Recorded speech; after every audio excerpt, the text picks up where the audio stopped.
Friends, welcome to Harisha kitchen. இன்றைக்கி நம்ம வந்து முட்டை தொக்கு எப்படி பண்ணுறது அப்படின்னு தான் பார்க்க போகிறோம். இது வந்து ரொம்ப டிஃப்ரெண்ட்டான முட்டை தொக்கு. இதை வந்து உங்கள் வீட்டில் நீங்கள் எல்லாருக்குமே செஞ்சு கொடுங்க. குழந்தைங்களுக்கு ரொம்ப பிடிக்கும் இந்த முட்டை தொக்கு.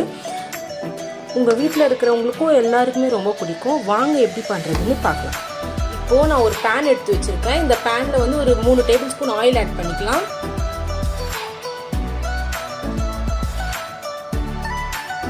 கொஞ்சம் நிறைய ஆட் பண்ணிக்கோங்க, அப்போ தான் வந்து டேஸ்ட்டு ரொம்ப நல்லாயிருக்கும் இந்த முட்டை தொக்குக்கு.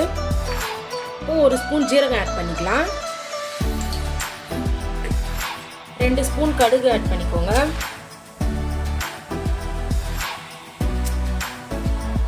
இப்போது இது ரெண்டுமே சேர்ந்து நல்லா பொரியணும். இப்போது இது பொரியிற ஸ்டேஜில் வந்து சும்மா ஒரு 4 வெந்தயம் ஆட் பண்ணிக்கோங்க. இப்போது வெங்காயம் ஆட் பண்ணிக்கோங்க.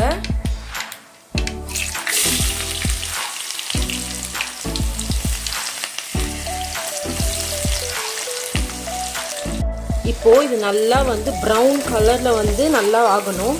நல்லா இந்த மாதிரி ஃப்ரை பண்ணிக்கோங்க. பொன்னிறமாக வந்தால் தான் இந்த தக்காளி தொக்குக்கு ரொம்ப நல்லாயிருக்கும், ரொம்ப டேஸ்ட்டாக கூட இருக்கும். நல்லா ஒரு 3 to 5 மினிட்ஸில் வந்து இது நல்லா வந்து ப்ரௌன் கலரில் ஆகிடும். பார்க்கலாம். இப்போது இது கரெக்டாக கொஞ்சம் கண்ணாடி பதத்துக்கு வரப்போ வந்து நான் ஒரு 2-3 பல் பூண்டு வந்து இந்த மாதிரி இடித்து வச்சுருக்கேன். அதையும் சேர்த்து ஆட் பண்ணிக்கோங்க. அதுவும் நல்லா வந்து ஃப்ரை பண்ணிக்கோங்க இந்த வெங்காயத்தோடு சேர்த்து.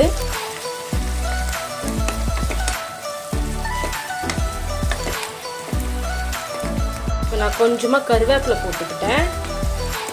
நல்லா இதையும் ஃப்ரை பண்ணி விட்டுக்கோங்க.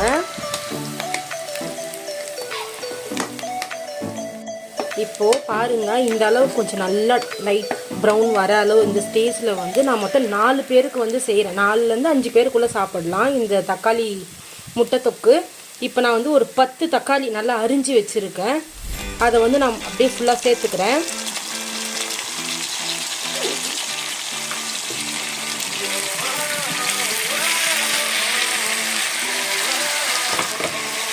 இது வந்து ஒரு 5 பேர் சாப்பிட்லாம் இந்த தொக்கு. அதனால் நான் நிறைய ஆட் பண்ணியிருக்கேன். ஸோ உங்களுக்கு இப்போது உங்கள் வீட்டில் ஒரு 3 பேர் அப்படின்னா ஒரு 3 தக்காளி ஆட் பண்ணிக்கோங்க. 3 இல்லை ஒரு 4-5 ஆட் பண்ணிக்கோங்க.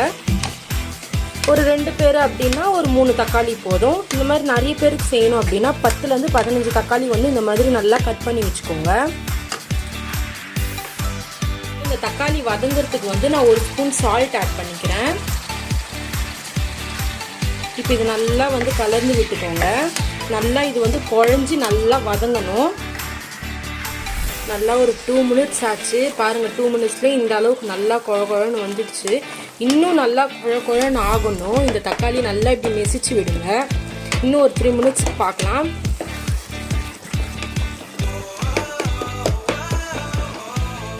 இப்போது இது நல்லா ஒரு 5 மினிட்ஸ் ஆயிடுச்சு. இந்த பாருங்கள், இந்த ஸ்டேஜில் வந்து மசாலாஸ்லாம் ஆட் பண்ணிடலாம். நார்மலாக வந்து ஒரு தக்காளி தொக்கு முட்டை தொக்கெல்லாம் வைக்கணும் அப்படின்னா தக்காளி, வெங்காயம், பூண்டு, இஞ்சி அந்த மாதிரி போடுவாங்க.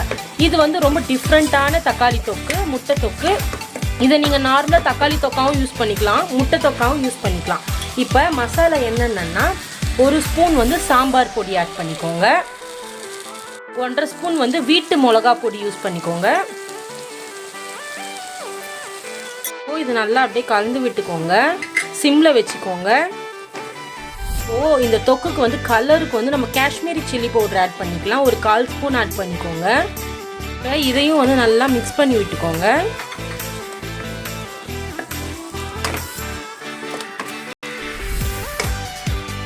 இதில் வந்து நல்லா இந்த மசாலா பச்சை வாசனை போகிறதுக்கு நம்ம கொஞ்சமாக தண்ணி வந்து சேர்த்துக்கலாம். கொஞ்சமாக சேர்த்துக்கோங்க. இப்போ இதை வந்து நல்லா அப்படி மிக்ஸ் பண்ணி விட்டுருங்க. இப்போ இது நல்லா ஒரு 5 மினிட்ஸுக்கு வந்து இது பண்ணலாம், நல்லா கொதிக்க வைக்கலாம். இப்போது நான் தண்ணி வந்து கொஞ்சமாக ஆட் பண்ணிக்கினேன். ஆட் பண்ணிவிட்டு இப்போ வந்து என்ன பண்ணணும் அப்படின்னா கேஸை வந்து ஃபுல் சிம்மில் வச்சுருங்க. ஃபுல் சிம்மில் வச்சுட்டு அந்த சிம்லேயே வந்து இது நல்லா வந்து வதங்கணும். புரியுதுங்களா? இந்த மசாலா வாசனை நல்லா போனோன்னா இந்த ஃபுல் சிம்மில் வச்சு கொஞ்சம் கொஞ்சமாக நல்லா வதங்கினா தான் அந்த முட்டை தொக்கோட டேஸ்ட் வந்து இன்னும் சூப்பராக இருக்கும். புரியுதா? இந்த மாதிரி வந்து நீங்கள் ட்ரை பண்ணுங்க உங்கள் வீட்டில். இப்போ நான் ஃபுல் சிம்மில் வச்சிட்டேன். இது ஒரு 10 நிமிஷத்துக்கு நல்லா வந்து வதங்கட்டும். இப்போது இது வதங்குற ஸ்டேஜில் வந்து இப்போ நம்ம வந்து எக்கை வந்து நல்லா ஃப்ரை பண்ணிக்கலாம். இப்போ நான் அதுக்கு வந்து ஒரு பேன் எடுத்து வச்சுருக்கேன். இதை வந்து நம்ம கேஸ் ஆன் பண்ணிக்கலாம். இந்த தண்ணியெல்லாம் நல்லா ட்ரை ஆகிடட்டும். இப்போது இதில் வந்து 2லேருந்து ஒரு 3 டேபிள் ஸ்பூன் ஆயில் ஆட் பண்ணிக்கோங்க. கொஞ்சமாகவே ஆட் பண்ணிக்கோங்க. இப்போது இந்த எண்ணெய் நல்லா காஞ்சதுமே வந்து நான் மொத்தம் 5 முட்டை எடுத்து வச்சுருக்கேன். அதை வந்து இதில் போட்டுக்கோங்க.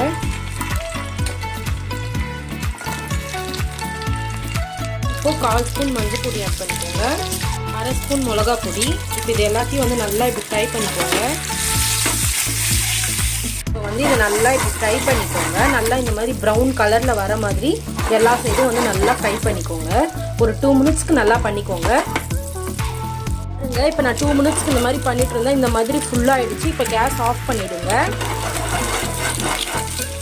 இப்போது 5 மினிட்ஸ் ஆகிடுச்சு. இந்த மாதிரி எண்ணெய் வந்து நல்லா திரிஞ்சிருக்கணும் சைடில். இந்த மாதிரி நல்லா இப்போ மிக்ஸ் பண்ணி விட்டுக்கோங்க.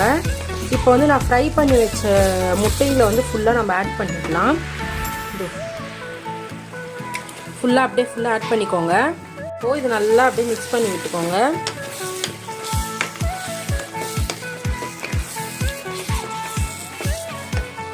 இப்போது பாருங்கள், இது நல்லா மறுபடியும் வந்து கொதிக்க ஆரம்பிச்சிச்சு. போதும். இப்போ ஃபுல்லாக இதை வந்து நல்லா இப்படி ஒரு மிக்ஸ் பண்ணி விட்டுட்டு கேஸ் ஆஃப் பண்ணிக்கோங்க. இந்த வீடியோ உங்களுக்கு பிடிச்சிருந்தா லைக் பண்ணுங்கள், ஷேர் பண்ணுங்கள், கமெண்ட் பண்ணுங்கள். மறக்காமல் அரிஷா கிச்சனை சப்ஸ்கிரைப் பண்ணுங்கள். பக்கத்தில் இருக்கிற பெல் பட்டனை ப்ரெஸ் பண்ணுங்கள். தேங்க்யூ.